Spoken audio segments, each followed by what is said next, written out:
Bueno, yo soy Berta Almoguera. Lo primero es daros las gracias, sobre todo a Pilar, por haberme traído aquí a hablar. Yo formo parte del comité científico de la asociación y, como ha mencionado antes Pilar, en la cena benéfica le propuse que, como no participo activamente en los proyectos de la asociación, si había familias cuyos hijos no estuviesen diagnosticados genéticamente, pues poder intentar hacerlo desde nuestro proyecto de investigación.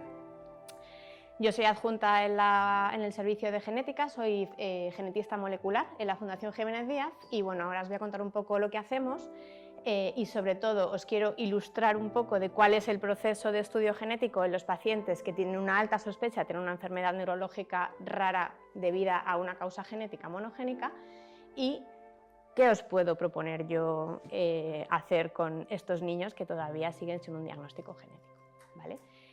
Este es nuestro grupo. Como os he dicho, soy genetista molecular en la Fundación Jiménez Díaz. Me dedico, por supuesto, al estudio de los trastornos del neurodesarrollo genéticos.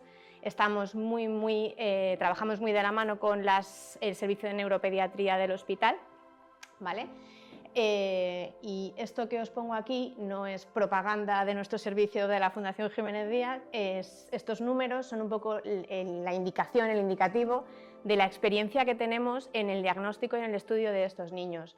Generalmente, más o menos llegan unos 500 pacientes al año con una sospecha de un trastorno del neurodesarrollo o de un trastorno neurológico pediátrico de base genética, y tenemos más de 4.000 pacientes reclutados en los últimos 10 años. Pues eso, como os digo, tenemos una colaboración muy estrecha con las neuropediatras, son todas neuropediatras, y tenemos en marcha un par de proyectos de investigación cuyo objetivo es fundamentalmente mejorar el diagnóstico y la identificación de las causas genéticas que subyacen a estos trastornos. Estas dos chicas de aquí abajo son mis estudiantes de doctorado, que son las que hacen todos los estudios y me ayudan en todo. Y serían las que estarían un poco estudiando los casos que vengan desde la asociación, ¿vale? Nuestro proyecto está financiado por el Ciberer, somos unidad Ciberer también, como Rosa y Verónica, y también por el Carlos III, y tenemos un proyecto de la Fundación Mutua Madrileña que también nos ayuda un poco con la financiación. Vale, ¿y qué tienen de especial las enfermedades neurológicas raras en cuanto a su genética? Bueno, son enfermedades muy difíciles de abordar genéticamente, o en el estudio genético, mejor dicho. ¿Por qué? Porque son enfermedades muy complejas genéticamente. Hay formas que solamente hay un gen que es el que causa todo el cuadro clínico que tiene el niño, ¿vale? Que son formas monogénicas con una mutación que está explicando absolutamente todo, y hay otras formas que son distintas causas en distintos genes que aportan un riesgo que, junto con otros factores desencadenantes, como por ejemplo lo que han contado Rosa y Verónica, hacen que el niño manifieste su enfermedad. Además, hay una heterogeneidad genética enorme. Se sabe que hay más de 3.000 genes implicados en el desarrollo y en la aparición de estas enfermedades, y además se estima que quedan otros miles por descubrir. Además, estos genes tienen una variabilidad enorme. El mismo gen puede producir distintas enfermedades. Hay genes que producen encefalopatías epilépticas súper severas y a su vez producen epilepsias benignas autolimitadas que se acaban con el tiempo y ya está. Y luego expresión variable. Un mismo gen puede producir la misma enfermedad, pero con distinto nivel de gravedad y de afectación. Además, hay solapamiento genético. ¿Qué quiere decir esto? Pues que hay un gen que está provocando distintas enfermedades y que hay distintas enfermedades que son producidas por un mismo, ¿vale? Y luego, en cuanto a la arquitectura genética, esto es en relación con las causas genéticas que lo producen, se ha descrito cualquier alteración a cualquier nivel del genoma, con lo cual todas estas características que tienen estas enfermedades neurológicas genéticas hace que la tasa diagnóstica sea relativamente baja, entre un 20 y un 50%. Hay entidades que tienen un diagnóstico más alto, del 50%, las encefalopatías epilépticas genéticas en general son las que más rendimiento diagnóstico tienen los estudios genéticos, y el 20% estarían los niños que tienen un trastorno del espectro autista, un poco más inespecífico, un poco más multifactorial, ¿vale? Bueno, y He preparado una cosa un poquito básica, no sé si a lo mejor es demasiado básico. Voy a hacerlo un poco rápido. Sé que os han dado anteriormente charlas sobre genética y la base genética de las enfermedades, pero bueno, un poco por poner en contexto de por qué usamos lo que usamos para diagnosticar esto, ¿vale? Entonces sabéis que tenemos un genoma humano, que es donde está toda nuestra información genética. Es una molécula de ADN, ¿vale? Que es el genoma, que el símil sería la biblioteca con todos nuestros libros, con toda nuestra información, con todo lo que va a determinar cómo somos, cómo funcionamos, cómo nos movemos. Y ese genoma, esa biblioteca, está empaquetada en los cromosomas. Aquí voy a hacer un inciso, porque tenemos aquí a Julio. Hay dos genomas. Está el genoma nuclear, que es del que yo voy a hablar, ¿vale? Pero hay un genoma mitocondrial que es más pequeñito, mucho más pequeñito, pero es esencial, como ya sabéis vosotros, para que todo funcione en orden, ¿vale? Yo me voy a centrar en el genoma nuclear. El genoma nuclear está compuesto por 46 pares de cromosomas, 23 pares de cromosomas, 46 cromosomas, y contiene lo que os he dicho, el ADN, ¿vale? Que es la molécula con la información genética. Este ADN se compone de 4 letras, es muy simple, 4 letras, A, C, G, T, pero el orden que tienen esas letras en el genoma es crítico. Si hay algún cambio en ese orden, va a venir una enfermedad o una alteración, no va a funcionar bien.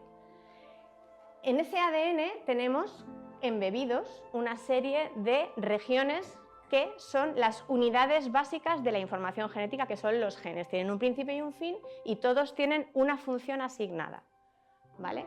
Y como ya os he dicho, cuando hay un error en esa secuencia de 4 letras que tiene el genoma, sobre todo, o hasta ahora pensábamos que sobre todo en los genes, es cuando va a venir la enfermedad. Para que os hagáis una idea, el genoma humano tiene esas ATCG, son 3.200 millones de letras de esa combinación.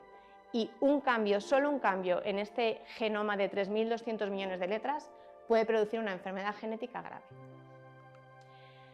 Estas alteraciones genéticas, estas alteraciones que pueden dar lugar a enfermedad, se pueden dar a 3 niveles distintos. Estos 3 niveles de que se compone nuestro genoma. A nivel del cromosoma, puede haber alteraciones cromosómicas, que ahora os voy a enseñar, que den lugar a una enfermedad. A nivel de los genes, lo he puesto así salteado porque es, según el conocimiento, después va el gen como sitio donde mirar las mutaciones genéticas. Y en tercer lugar, a lo largo del ADN. Se está viendo cada vez más que no necesariamente es en los genes donde ocurren las mutaciones que producen enfermedad, sino que puede ser en cualquier sitio del genoma, de ese ADN. Vale, pues aquí es la representación un poco de los cromosomas. Ahí tenéis, ¿vale?, las 23 parejas de cromosomas con los cromosomas sexuales, XY si es un varón y XX si es una mujer, y luego la representación del ADN y de los genes. No hay puntero, ¿no? Habéis dicho. Vale, bueno, pues esto sería la representación de los genes embebidos en el genoma, distribuidos a lo largo del ADN, y luego la parte de abajo sería la representación de un gen, y los genes tienen una región que se llama codificante, que es la que luego se transcribe y se traduce a las proteínas que van a ejercer su función, y una región, la que está en verde, intrónica, que en principio se elimina y en principio también no es tan importante. Cada vez se está viendo que no, que también en los intrones puede haber mutaciones que sean causantes de enfermedades. Vale, pues en cuanto al primer nivel, al nivel de las alteraciones cromosómicas, estas alteraciones se pueden dar en número, puede haber más o menos cromosomas del que tiene que haber, ¿vale?, o en la estructura.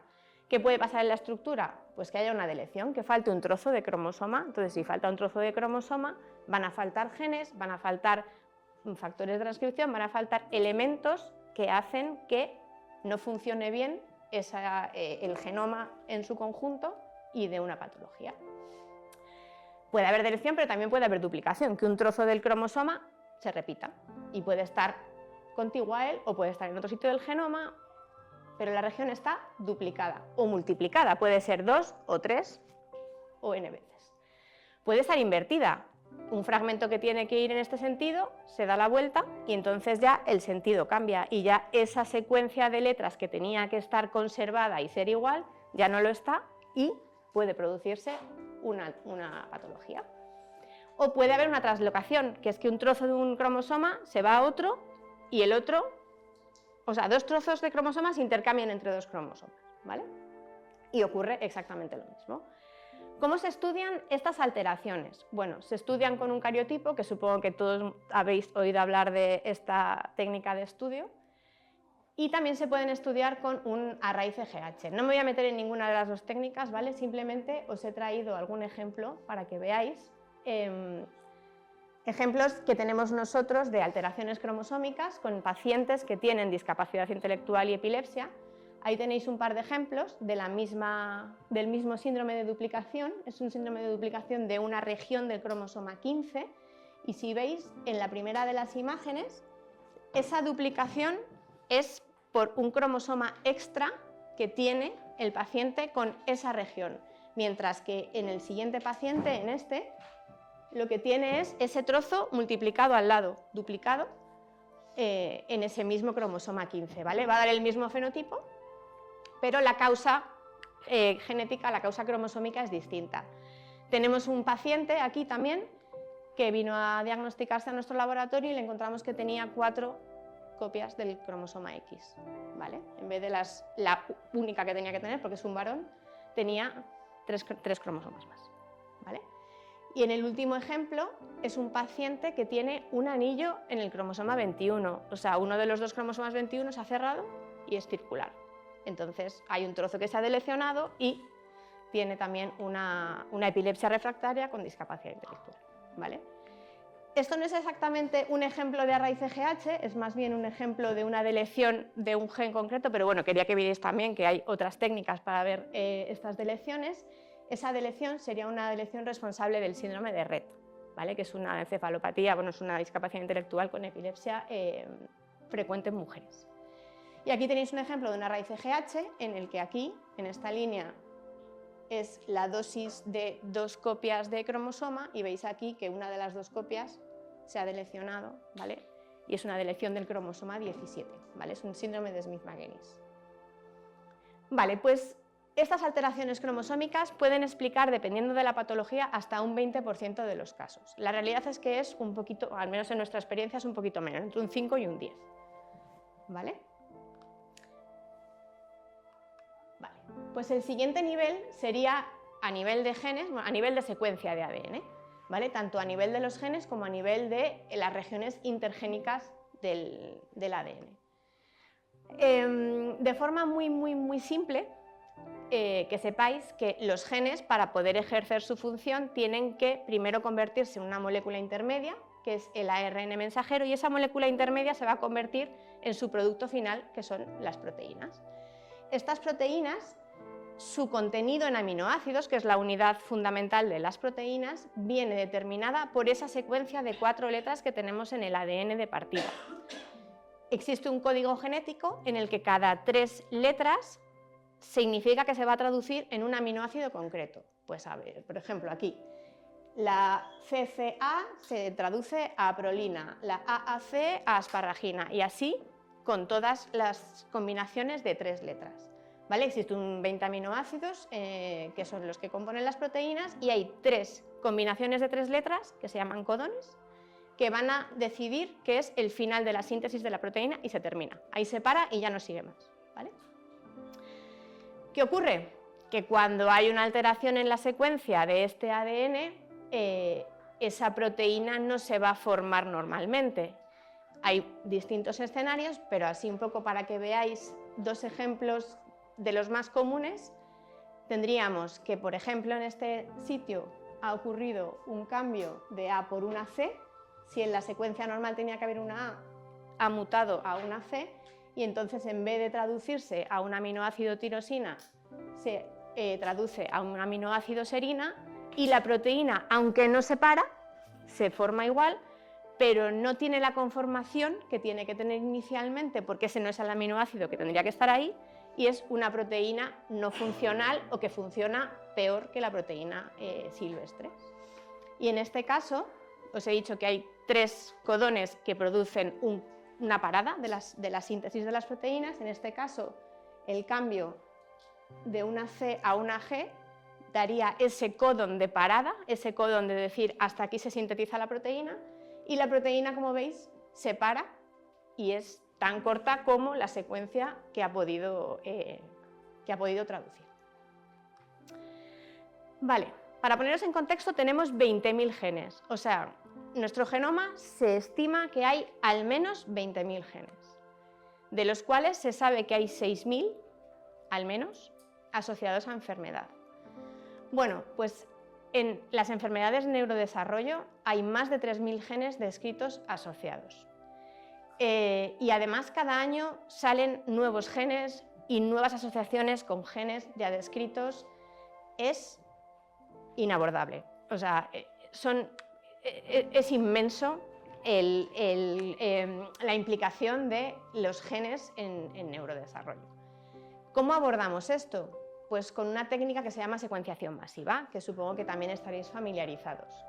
Aquí os he puesto pues, una representación de los paneles de genes que usamos para hacer los estudios, de una base de datos que es bastante rigurosa y que es la que usamos todos en diagnóstico, que es del Sistema Nacional de Salud de Reino Unido, que es el PanelAb. Y si veis, en epilepsias genéticas hay 893 genes inequívocamente implicados, y en discapacidad intelectual hay 2.793 revisados, pero se estima que puede haber más, ¿vale? Estos son los genes que hay que mirar cuando viene un paciente con una indicación de estudio por alguna de estas dos patologías. ¿Y qué es la secuenciación masiva? También muy brevemente. La secuenciación masiva consiste en leer muchos trocitos del genoma a la vez. Antes de la aparición de la secuenciación masiva, solo podíamos leer dirigidos a una región específica y era un proceso lento, se leían pocas bases, pocas letras a la vez, y así es como se iban diagnosticando los pacientes, muy orientado por la sospecha genética. Ahora podemos leer múltiples trozos de ADN a la vez. Esta secuenciación masiva, hay tres tipos más o menos que son los que se usan en la actualidad, ¿vale? El exoma completo y la secuenciación dirigida son las que se usan más en diagnóstico porque es más abordable. El exoma completo captura o secuencia las regiones codificantes del genoma, es decir, los genes. Los exones, ¿os acordáis que dentro del gen había exones e intrones que aparentemente no tenían ningún valor? Pues el exoma completo secuencia los exones de los genes y eso supone un 1% del genoma. En el exoma quedaría un 99% del genoma sin mirar. Y luego, bueno, hay una serie de paneles de genes que tú diseñas y dices, bueno, pues si en las epilepsias genéticas hay 800 genes, pues voy a hacer un panel específico que me capture esos 800 genes y es lo único que voy a mirar. Eso es el contenido, la secuenciación dirigida. Y luego está el genoma completo, que el genoma completo captura casi todo el genoma, tanto la región codificante como la no codificante de los genes, como además la parte intergénica entre gen y gen. El problema es que no se conoce actualmente tanto sobre el genoma, hay muchas regiones que no sabemos cómo funcionan y es muy difícil interpretar aquellas variantes que ocurren fuera de esas regiones que sabemos que son codificantes, que se traducen en proteínas.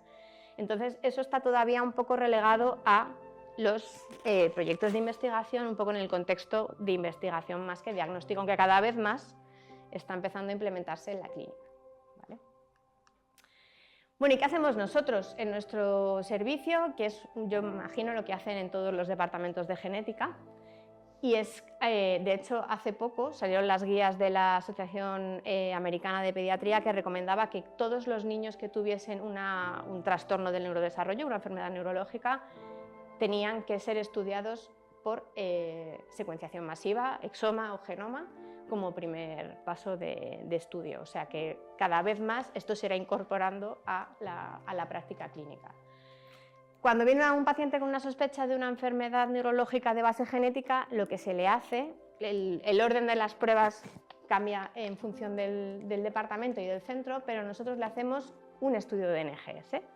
Y en ese estudio de NGS encontramos la causa en un 20% de los pacientes. Generalmente en pacientes, como ya os he dicho, que tengan una encefalopatía epiléptica o una enfermedad un poco más neurológica.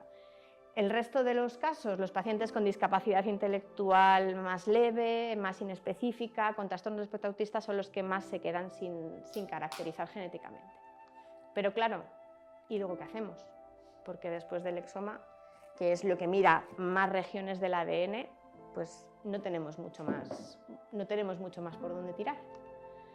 Bueno, pues como le propuse a Pilar, nosotros tenemos ahora mismo en marcha un proyecto que no es específico de enfermedades neurológicas, es pues, un poco en general para enfermedades de neurodesarrollo, en el que queremos aplicar esas ómicas que han contado Verónica y Rosa a aquellos pacientes que en la rutina diagnóstica no le encontramos una causa genética. ¿Vale? Este proyecto está en vigor hasta 2026, o sea que tenéis tiempo todavía de participar. ¿Vale? Entonces, con estos pacientes, ¿qué hacemos? Bueno, lo primero, a los que no tienen exoma, les hacemos un exoma completo, todo el genoma, toda la región codificante del genoma. Y si podemos, además, metemos a los papás, lo hacemos en trío, porque es mucho más fácil así identificar qué tiene el paciente que no tienen sus padres, que puede estar provocando esa enfermedad. Con esta aproximación hemos aumentado el rendimiento, no mucho, pero lo hemos aumentado a un 30%, y tenemos 13 pacientes en los que hemos encontrado un gen candidato a ser el causal y que todavía no se ha descrito. De esos genes que os he dicho que se estima que hay otros, probablemente otros 1000 por descubrir, nosotros hemos encontrado en 13 pacientes uno de esos genes, que de hecho tenemos en estudio con distintas colaboraciones. En aquellos que no conseguimos diagnosticar, pasaríamos a hacerles un genoma completo, ¿vale? El genoma es, como os he dicho, toda la región del ADN. Se secuenciaría todo el ADN. Y lo mismo, inicialmente al paciente solo, pero eventualmente incluiríamos a los padres porque ayuda mucho a priorizar qué letras del genoma son las que nos interesa mirar. ¿Vale? Con esta aproximación de genoma completo hemos encontrado un 5% de diagnósticos. Es muy bajito, sí. Es verdad que estamos mirando en aquellas regiones de las que no se sabe nada del genoma, con lo cual interpretar eso es muy complicado. Pero quiero contaros este diagnóstico, es un paciente, ¿eh? Ese 5% es un paciente que se ha diagnosticado además en el contexto del proyecto Impact Genómica, que no sé si habéis oído hablar de él, es un megaproyecto nacional que lidera Ángel Carracedo, y en el que se están haciendo genomas a pacientes que tras un exoma completo no se le ha encontrado la causa genética. Bueno, pues este paciente, que llevaba en estudio desde el año 2007 y no se le había encontrado nada y no habíamos parado de buscarle su causa genética, se le encontró una mutación en un gen que no codifica para nada, que aparentemente no tiene ninguna utilidad en el genoma, luego se ha visto que sí, pero que era de esos genes que no se miran porque no se sabía que pudiera tener ninguna relevancia. Y es este RNU42. En julio del año pasado hubo un superproyecto en el que se describió que había un único cambio de forma recurrente, pero que había una región de 10 letras en el genoma que solamente había cambios en pacientes con discapacidad intelectual. En el resto de las personas en esas 10 letras no había ningún cambio y que había una que se repetía, y se repetía tanto que se ha considerado una de las causas más prevalentes de discapacidad intelectual ahora mismo, y es este RNU42. Si veis aquí, bueno, hicieron el estudio de la prevalencia de las causas genéticas de la discapacidad intelectual y determinaron que este nuevo gen que habían descubierto, que inicialmente no era nada, es la causa más frecuente de discapacidad intelectual, ¿vale? De hecho, esto fue muy sonado y no sé si habéis estado al tanto, pero salió en todos los medios que se había hallado la causa más frecuente de discapacidad intelectual y está en una letra, en una zona del genoma que jamás habríamos ido dirigidos a mirar. ¿Esto qué quiere decir? Que la causa genética de las enfermedades genéticas está. Lo que pasa que hay que encontrarla y eso lleva tiempo, lleva recursos, pero teniendo el genoma en algún momento se descubrirá y podremos volver atrás, revisar esos genomas y decir, pues mira, que esto es lo que hicimos en nuestro caso. Pues mira, este paciente que no se le había encontrado nada tenía esta mutación que se acaba de describir. Bueno, además, eso. Ha habido, claro, como es tan frecuente, ha habido tantos pacientes, se ha creado una asociación de pacientes al mes siguiente de describirse el gen y ahora nosotros hemos incorporado estos genes que no miramos con nuestras técnicas habituales en nuestra rutina diagnóstica, y siempre que hay un paciente que no se le encuentra nada en un exoma y que tiene un fenotipo compatible con lo que tienen estos niños, se le escriba los genes. Bueno, pues una vez se le hace el genoma completo y no encontramos nada, que es lo que ha ocurrido en este caso en la mayoría de nuestros pacientes, lo que planteamos es reanalizar el exoma y el genoma de forma periódica, eso lo hacemos siempre, pero ampliar los estudios a esas ómicas que han mencionado antes, a la secuenciación de RNA, al RNA-seq, para ver la expresión génica, a los estudios epigenéticos para ver si hay algunas regiones que están silenciadas o que están hiperactivas, y a la secuenciación de lecturas largas. Estas tres ómicas distintas ven aspectos distintos de la genética que nos pueden ayudar a priorizar y a identificar la causa genética subyacente a las enfermedades. Entonces, pues esto es lo que yo ofrezco. El que tenga interés en participar, lo único que tiene que hacer es hacernos llegar los datos de exoma, genoma que tengan, que nosotros lo reanalizaríamos, y si no tenéis datos de exoma o genoma, una muestra de sangre y la información clínica, intentaríamos identificar aquellos diagnósticos que faltan. Y nada, esto es todo. Gracias.